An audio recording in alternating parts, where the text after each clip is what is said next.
ಬರ್ರಿ ಈಗ ಎಣ್ಣೆ ಕಾದೈತಿ. ನಮ್ಮ ಮಂಚೂರಿಯನ್ ಈಗ ಫ್ರೈ ಮಾಡ್ಕೊಳ್ಳೋನು. ರೌಂಡ್ ಮಾಡಿ ಮಂಚೂರಿಯನ್ ಬಾಲ್ಸ್. ಈಗ ನೋಡ್ರಿ Manchurian balls, veg Manchurian balls ready ಆಗಕತ್ತಾವು.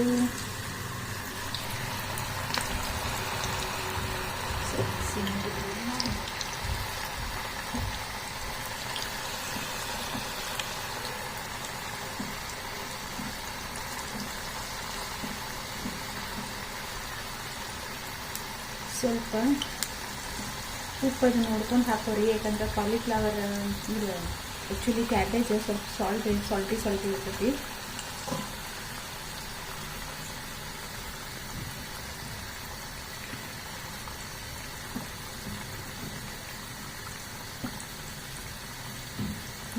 Next ವಿಡಿಯೋದಾಗ ಮಂಚೂರಿಯನ್ ಹೆಂಗೆ ಮಾಡೋದು ಅಂತೇಳಿ ತೋರಿಸ್ಕೊಡ್ತೀನಿ ನಿಮಗೆ.